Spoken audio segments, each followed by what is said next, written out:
Hey guys, how's it going? Welcome back. My name is Nikki. I'm so excited to have you here for this podcast today. I'm actually going to keep it as short and sweet and to the point as possible because this podcast is all about procrastination. I myself am a heavy procrastinator when it comes to certain things. I'm going to talk through that.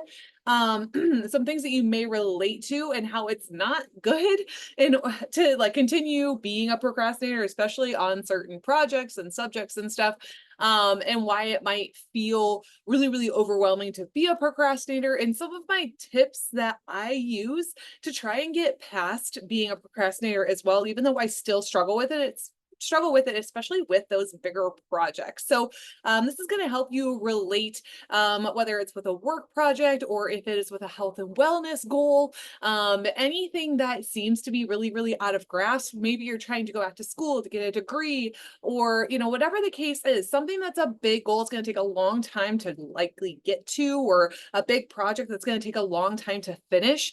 Those types of things is what this is going to really, really apply to. So yeah, so as far as that goes, procrastinator, some of the stuff that I've noticed that I do is that I'll drag my toes on really, really big projects, things that I know that I can't complete in one sitting, or one session. And then it causes a lot of stress because I get really close to that deadline. And then I always get it done, right? Like I always get my stuff done. I never, ever don't get it done. Like for instance, like certifications in the past, like I've earned them all fair and square, right? But I really pushed them to the deadline and then ended up like cramming and getting things figured out. But it's not the best way to go about life, right? Because then you live in this like really high stress fight or flight, and it doesn't go well for your body overall if you're trying to attack every big project or task or goal with that procrastination mindset where we need that deadline approaching in order to keep you focused. So it's something that I've done in the past. It's how I kind of operated through school and everything too. I have a big paper, a big project or something. I would put it off until like the night before because I could hyper focus in on that task for 3, 4 hours straight, get it all done. And then I would have this huge rush of dopamine when I got done because I was like, big check off the list. Meanwhile, my body's just wrecked because I have been so stressed out trying to get it done, and it's likely not my best work quality. So I don't want to continue down this path. And I've been working on this for years, trying to be better about it. I'm still not great, but I'm getting better.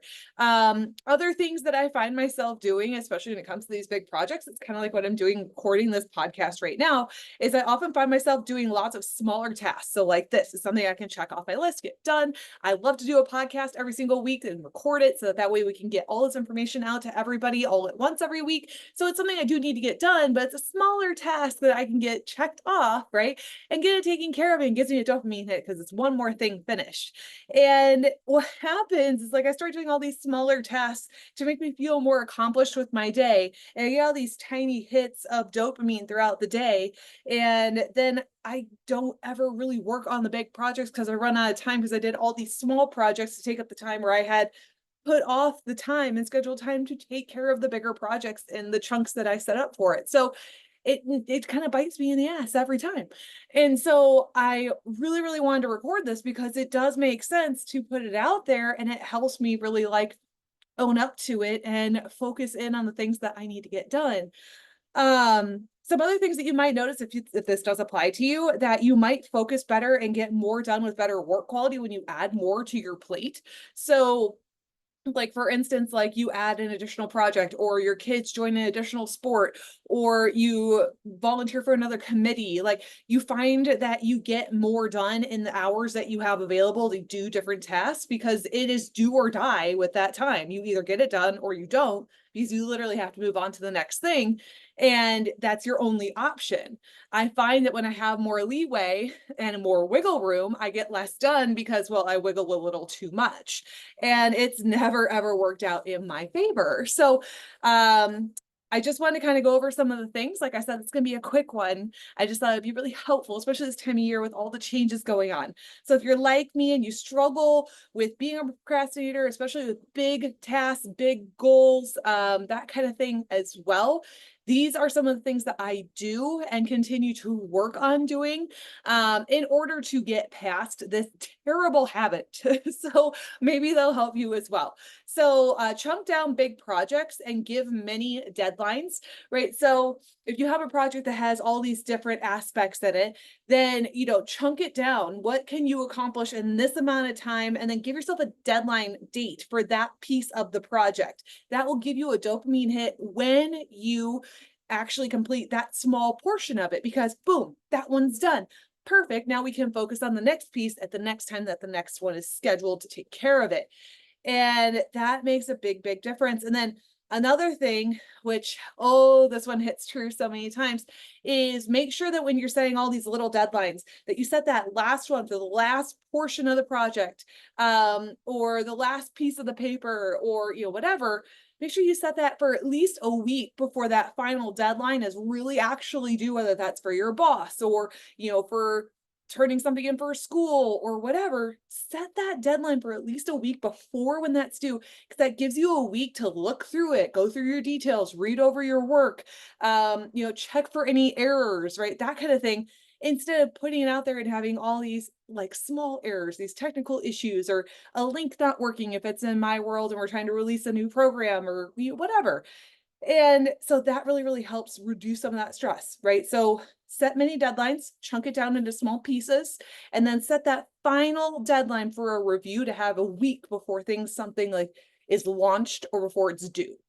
Set a schedule to hold it the best you can, right?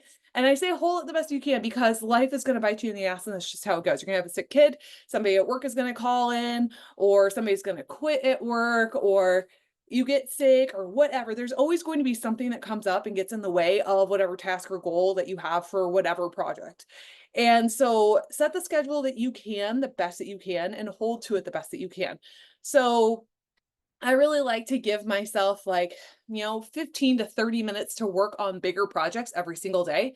Let me tell you, lately that has not been happening and I don't like it. And so I really like to set aside that time. Like in the afternoons, I'm going to do this 30 minutes on this project, this 30 minutes on this project, and so on and so forth. And if you can do that every day that you intend to, you're going to get so much further along in your project, so much quicker, so much more efficiently, and get all these little dopamine hits from getting so many more things done and progressing through it without the stress, that you're going to feel so much better.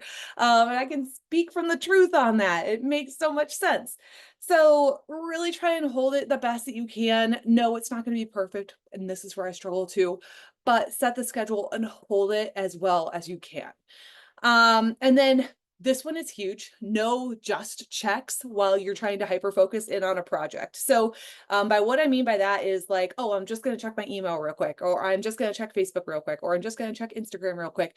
And these little just checks, every time that you stop yourself from doing a task, from doing whatever project you're working on, whether it's studying, writing a paper, for me, it's programming, or it is, creating short courses or whatever, right? When we just take a just check moment to go and just see if there's anything we need to respond to that's a little bit more exciting for us in that moment, it takes on average 23 minutes, actually longer, to refocus back on the original task. And that's according to a study that was done at the University of California, Irvine.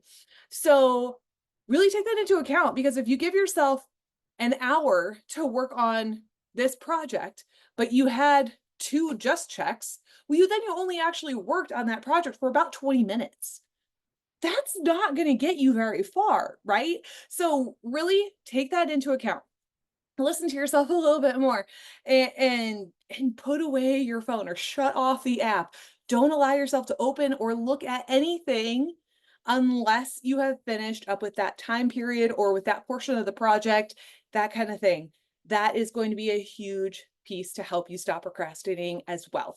So, like I said, I've got other things I need to get back to, the big projects that I have been putting off as well, because they mean so much to me and I know that they can be absolutely life-changing for you. So I'm going to get my ass in gear and I'm going to go work on them, and hopefully you can take these points and you can put them to work for yourself as well. So, any questions, as always, reach out to myself and my team at NH Fitness. I love you all, and I'll see you next time.